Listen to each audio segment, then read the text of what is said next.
ಜನವರಿ 22ನೇ ತಾರೀಕು ಬಾಲರಾಮನ ಪ್ರಾಣ ಪ್ರತಿಷ್ಠಾಪನೆ ಆಗುತ್ತೆ. ಕನ್ನಡಿಗರಿಗೋಸ್ಕರ, ಕರ್ನಾಟಕದ ಜನತೆಗೋಸ್ಕರ ರಿಪಬ್ಲಿಕ್ ಕನ್ನಡ ರಾಮನೂರಿನಿಂದ ಮೆಗಾ ಕವರೇಜ್ ಅನ್ನ ಮಾಡ್ತಾ ಇದೆ.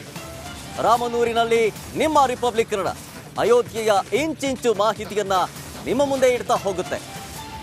ರಿಪಬ್ಲಿಕ್ ನೆಟ್ವರ್ಕ್ನಿಂದ ನಂಬರ್ 1 ಕವರೇಜ್. ಇವತ್ತು ರಾಮಲಲ್ಲಾ ಮೂರ್ತಿ ಪ್ರತಿಷ್ಠಾಪನೆಯಾಗುತ್ತೆ. ಅಯೋಧ್ಯೆಯಲ್ಲಿ ರಿಪಬ್ಲಿಕ್ ಕನ್ನಡದ ಗ್ರೌಂಡ್ ರಿಪೋರ್ಟ್. ಇವತ್ತು ರಾಮಲಲ್ಲಾ ಮೂರ್ತಿ ಪ್ರತಿಷ್ಠಾಪನೆ ಆಗುತ್ತೆ. 22ಕ್ಕೆ ಪ್ರಾಣ ಪ್ರತಿಷ್ಠಾಪನೆ ಆಗುತ್ತೆ. ಸೊ ಹೀಗಾಗಿ ಸಹಸ್ರಾರು ಕೋಟಿ ಹಿಂದೂಗಳ ಕನಸು ಇದೀಗ ನನಸಾಗುವಂತಹ ಸುಸಂದರ್ಭ ಬಂದಿದೆ. ಕೇವಲ ದೇಶ ಮಾತ್ರ ಅಲ್ಲ, ಇಡೀ ವಿಶ್ವದಾದ್ಯಂತ ರಾಮನ ಭಕ್ತರಿದ್ದಾರೆ. ಜೊತೆಗೆ ಇಡೀ ವಿಶ್ವದ ಚಿತ್ತ ಇದೀಗ ಜನವರಿ 22ರತ್ತ ನೆಡ್ತಾ ಇದೆ. ಹೇಗಿರುತ್ತೆ ಅಯೋಧ್ಯೆಯ ಉದ್ಘಾಟನೆಯ ಸಮಾರಂಭ, ಹೇಗಿರುತ್ತೆ, ಯಾವ ರೀತಿ ಆ ವಿಧಿವಿಧಾನಗಳು ಜರುಗುತ್ತೆ ಅನ್ನುವಂತಹ ಕುತೂಹಲ ಕೂಡ ಇದೆ. ಇದರ ಜೊತೆಗೆ ಅಯೋಧ್ಯೆಯಲ್ಲಿ ಇತಿಹಾಸ ಸಾರುವಂತಹ ಪ್ರೇಕ್ಷಣೀಯ ಸ್ಥಳಗಳಿದ್ದಾವೆ. ಜೊತೆಗೆ ರಾಮ ಎಲ್ಲೆಲ್ಲಿ ಓಡಾಡಿದ್ರು ಅದೆಲ್ಲ ಕುರಿತು ಇಂಚಿಂಚು ಮಾಹಿತಿಯನ್ನ ರಿಪಬ್ಲಿಕ್ ಕನ್ನಡ ನಿಮ್ಮ ಮುಂದೆ ಇಡುತ್ತೆ. ರಿಪಬ್ಲಿಕ್ ನೆಟ್ವರ್ಕ್ನಿಂದ ನಂಬರ್ 1 ಕವರೇಜ್.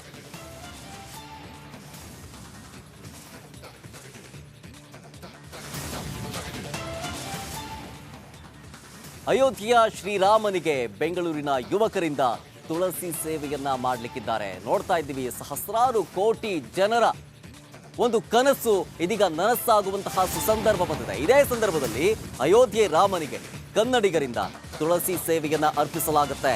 ತುಳಸಿ ಹಾರವನ್ನ ಮಾಡೋದಕ್ಕೆ 3 ಯುವಕರು ಅಯೋಧ್ಯೆಯತ್ತ ಪ್ರಯಾಣವನ್ನ ಬೆಳೆಸಿದ್ದಾರೆ. ಜನವರಿ 22ಕ್ಕೆ ರಾಮಲಲ್ಲಾನಿಗೆ ತುಳಸಿಯ ಮಾಲೆ ಸಿದ್ಧವಾಗ್ತಾ ಇದೆ. ಹೀಗಾಗಿ ತುಳಸಿಯನ್ನ ಬೆಳೆಯೋದಕ್ಕೆ ಅಯೋಧ್ಯೆಯ ಸಮೀಪ 2 ಎಕರೆ ಜಾಗವನ್ನ ಖರೀದಿ ಮಾಡಿದ್ದಾರೆ. ಸೆಪ್ಟೆಂಬರ್ ತಿಂಗಳಿನಿಂದ ರಾಮನಿಗಾಗಿ ಆ 2 ಎಕರೆ ಜಾಗದಲ್ಲಿ ತುಳಸಿ ಗಿಡವನ್ನ ಬೆಳೆಯಲಾಗುತ್ತೆ. ಬೆಂಗಳೂರಿನ 3 ಯುವಕರಿಂದ ತುಳಸಿ ಕಟ್ಟೋ ಕಾರ್ಯ ಕೂಡ ಭರದಿಂದ ಸಾಗುತ್ತೆ. ಕೋಟ್ಯಾಂತರ ಹಿಂದೂಗಳ ಒಂದು ಕನಸು ನನಸಾಗುವಂತಹ ಸುಸಂದರ್ಭ. ಎಲ್ಲೆಡೆ ರಾಮನ ಭಕ್ತರು ವಿವಿಧ ರೀತಿಯ ಸೇವೆಯನ್ನ ಸಲ್ಲಿಸ್ತಾ ಇದ್ದಾರೆ. ಅದರ ಭಾಗವಾಗಿ ಇದೀಗ ಅಯೋಧ್ಯೆ ಶ್ರೀರಾಮನಿಗೆ ಕನ್ನಡಿಗರು ತುಳಸಿ ಸೇವೆಯನ್ನ ಅರ್ಪಿಸೋದಕ್ಕೆ ಅಣಿಯಾಗ್ತಾ ಇದ್ದಾರೆ.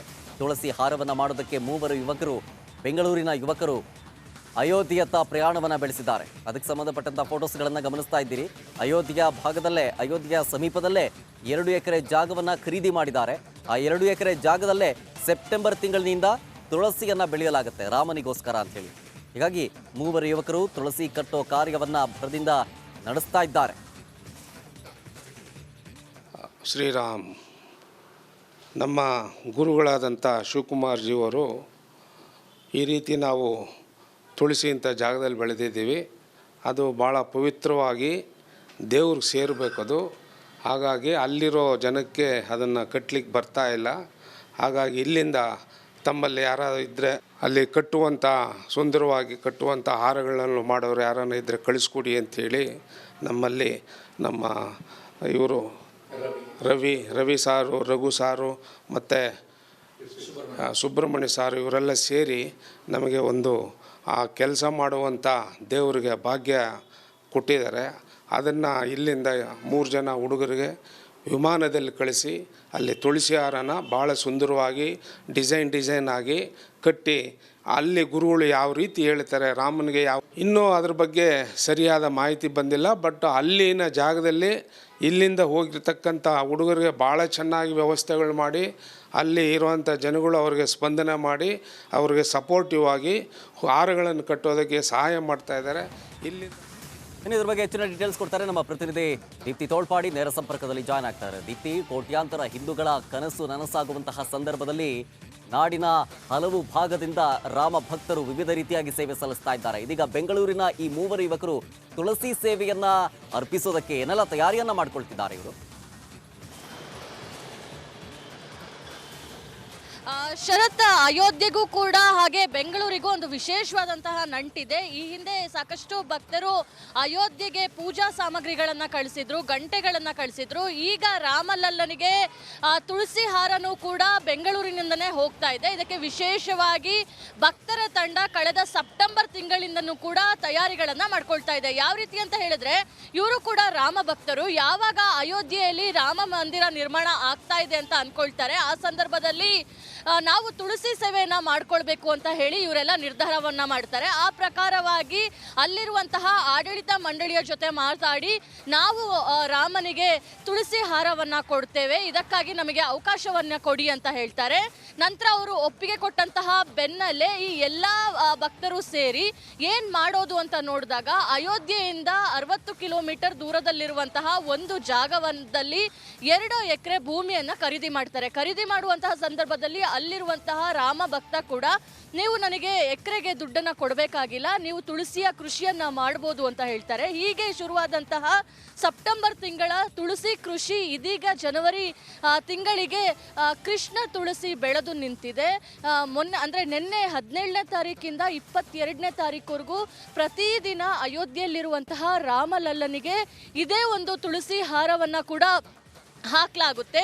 ಈ ಒಂದು ಹೆಮ್ಮೆಯ ವಿಚಾರ ನಿಜಕ್ಕೂ ಕೂಡ ಖುಷಿಯನ್ನ ಕೊಡ್ತಾ ಇದೆ. ಜೊತೆಗೆ ಅಲ್ಲಿರುವಂತಹವರಿಗೆ ತುಳಸಿ ಕೃಷಿಯ ಅಷ್ಟು ಮಾಹಿತಿ ಇಲ್ಲ, ಜೊತೆಗೆ ತುಳಸಿ ಹಾರವನ್ನ ಕೂಡ ಮಾಡೋದಕ್ಕೆ ಬರೋದಿಲ್ಲ.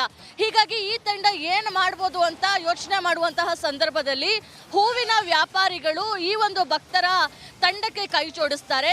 ನಮ್ಮಲ್ಲಿ ಎಕ್ಸ್ಪರ್ಟ್ ಇರುವಂತಹ ಹೂ ಕಟ್ಟುವಂತಹ 3 ಯುವಕರನ್ನ ಯಾಕೆ ನಾವು ಅಯೋಧ್ಯೆಗೆ ಕಳಿಸಬಾರ್ದು ಅಂತ ಹೇಳಿ ತೀರ್ಮಾನವನ್ನ ಮಾಡಿ 3 ಎಕ್ಸ್ಪರ್ಟ್ ಯುವಕರನ್ನ ಕಳೆದ 4 ದಿನಗಳ ಹಿಂದಷ್ಟೇ ವಿಮಾನದ ಮೂಲಕ ಅಯೋಧ್ಯೆಗೆ ಕಳಿಸಿದ್ದಾರೆ. ಇದು ಕೇವಲ ತುಳಸಿ ಹಾರವನ್ನ ಕಟ್ಟಲಿಕ್ಕಾಗಿ. ಹೀಗಾಗಿ KR ಮಾರ್ಕೆಟ್ನಲ್ಲಿ ಕಳೆದ ಸುಮಾರು ವರ್ಷಗಳಿಂದ ಹೂವನ್ನ ಕಟ್ತಾ ಇರುವಂತಹ ಹಾರವನ್ನ ಕಟ್ತಾ ಇರುವಂತಹ ಬೆಂಗಳೂರಿನ 3 ಯುವಕರು ರಾಮಲಲ್ಲನಿಗೆ ತಯಾರಾಗುವಂತಹ ತುಳಸಿ ಹಾರವನ್ನ ಕಟ್ಟಲಿಕ್ಕೆ ಅಂತ ಹೇಳಿ ಈಗಾಗಲೇ ಅಯೋಧ್ಯೆಗೂ ಕೂಡ ಹೋಗಿದ್ದಾರೆ. ಪ್ರಮುಖವಾಗಿ ಜನವರಿ 22ನೇ ತಾರೀಕು ರಾಮಲಲ್ಲನ ಪ್ರತಿಮೆ ಮೇಲೆ ಏನು ತುಳಸಿ ಹಾರವನ್ನು ನೋಡ್ತೀವಿ ಅದು ಬೆಂಗಳೂರಿನ ತಂಡದಿಂದ ಮಾಡಿರುವಂತಹ ಒಂದು ಹಾರ ಅನ್ನೋ ಹೆಮ್ಮೆ ಪ್ರತಿಯೊಬ್ಬ ಕನ್ನಡಿಗೂ ಕೂಡ ಇದೆ. ಅವತ್ತು ವಿಶೇಷವಾಗಿ ಸಾಕಷ್ಟು ಕೃಷ್ಣ ತುಳಸಿಯನ್ನ ಬಳಸಿ ದೊಡ್ಡ ರೀತಿಯ ಹಾರವನ್ನ ಮಾಡಿ ರಾಮನಿಗೆ ಅದನ್ನ ಅರ್ಪಣೆ ಮಾಡಲಾಗುತ್ತೆ. ಈ ಮೂಲಕ ಅಯೋಧ್ಯೆಗೆ ಬೆಂಗಳೂರಿನಿಂದ ತುಳಸಿ ಹಾರವನ್ನ ಕೊಡ್ಲಾಗ್ತಾ ಇದೆ. ಶರತ್, ಥ್ಯಾಂಕ್ ಯು ದೀಪ್ತಿ ಡೀಟೇಲ್ಸ್ಗಾಗಿ.